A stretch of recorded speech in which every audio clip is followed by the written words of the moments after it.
Hi everybody, I wanted to make a video about the portfolio assignment. I wanted to go over the assignment and I want to do that through an example and then talk about what we could do to possibly have you resubmit for possibly a little bit more points than what you may currently have. So in looking at the assignment, the first part of the assignment was asking you to turn in kind of like a little introduction to the portfolio. So you should see on the screen in front of you a sample. So the first thing I did was the introduction. Now for me, I went ahead and just labeled the section. So the first thing that I did, which was worth 2 points, was I asked you to write an introduction telling the age or grade that the sample was for. So I tell you here that this is a sample for a 4-year-old. And the 4-year-old is a fictitious child, and I go on ahead and tell you that the samples came from the internet. So then the next thing that I asked for is what technology was utilized in creating the portfolio and why you selected that technology. So you'll see here in number 2, I tell you that I used the portfolio using Microsoft Word. I also used a computer scanner, camera, and printer. And then I tell why. I use this simplified technology to keep it easy to maintain and allow classroom assistants to be able to assist me with some of the work associated with portfolios, that they could potentially send me pictures or scan artwork into a shared folder to help kind of with the legwork of the portfolio.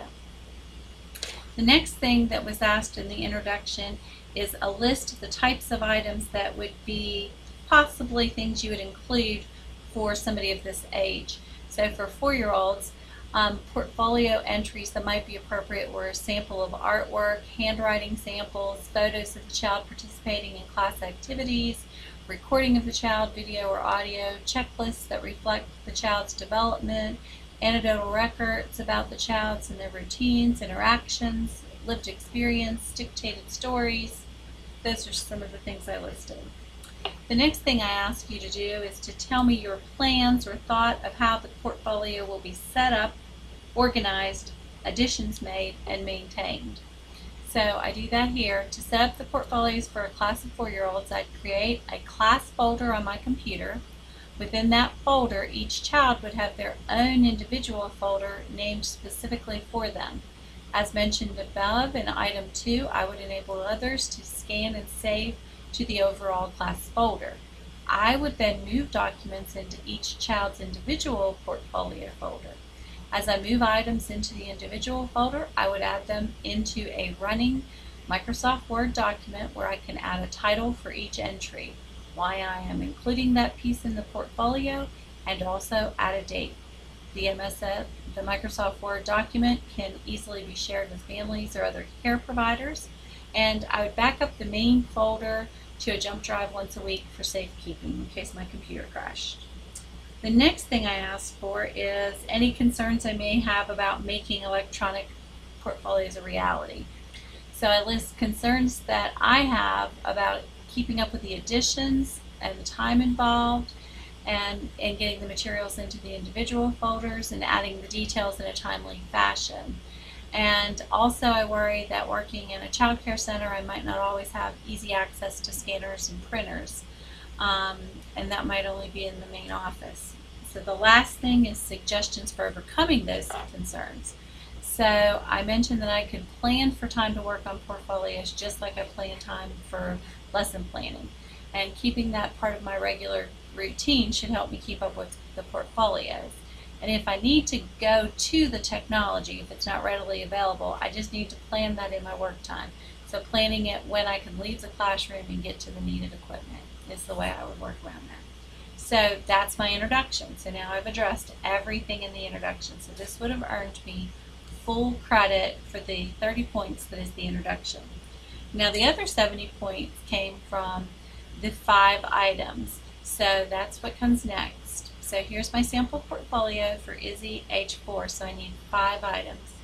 For each item, I needed to put, I need to have a clear item, and it needs to be age appropriate, and it needs to also have the why I included it, what it is, why I included it, and the date and timestamp.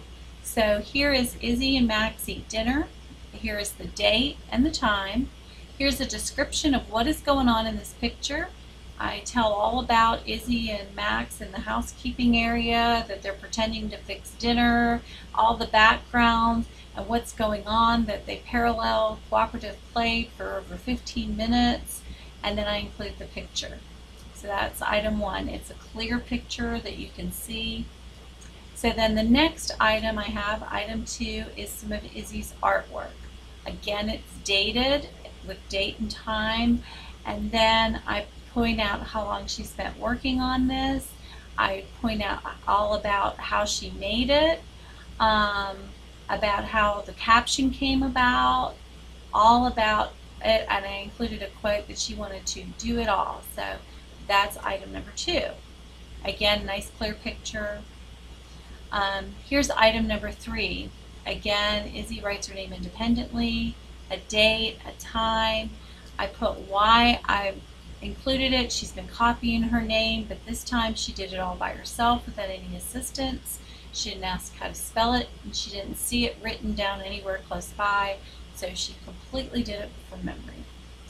So then item number 4, this is an anecdotal record. So this is where I'm telling a story of something that happened in Izzy's day. So Izzy has a bad day.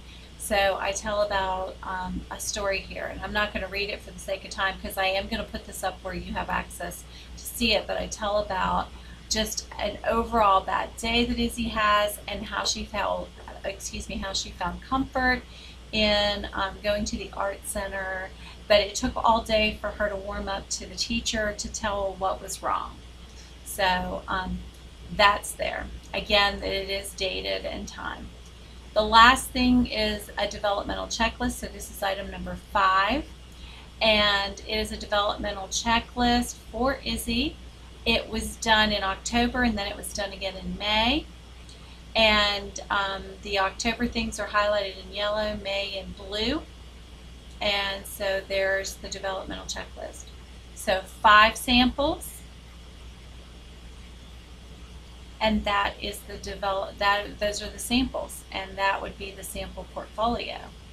That is the whole portfolio. So what you could do is you could go back into the portfolio that you have, use the feedback I gave you, use this sample, make some changes. For some of you, you just need to add to it. Some of you don't have actual things. So like some of you, for the portfolio, you don't have this part. Like you don't have this is what I'm including and why, and some of them don't have dates. And so if you just need to go in and add the items, the actual items, then you can do that. You may not, because we did have students who did work very hard, got it turned in on time, and did do it correctly. So because of that, I don't feel it's fair to them for you to be able to go back on a redo and earn full 100 points. But I do feel very comfortable with letting you have an 89, which is the highest possible B. So I would love for you to earn 89 points, and I feel like that's still being fair to the people who worked hard, got it right the first time, and earned the A. So this would enable you to have the highest possible B1 point from the A. So if you would like to do that, I am more than game to let you do that. You can reach out, ask me questions. Again, I've left, I think, what's pretty detailed feedback to each of you.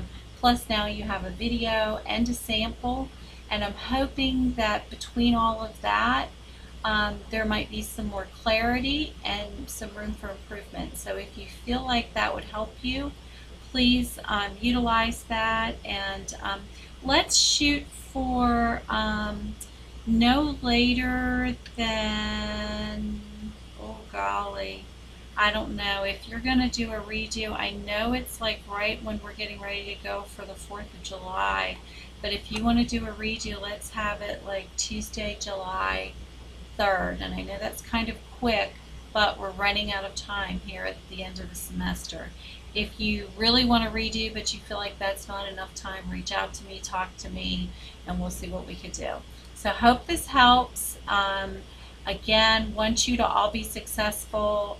I really want you to be able to do this in your teaching career and understand it and be able to utilize it. So if we need to talk more about it, that's not an issue. Just reach out.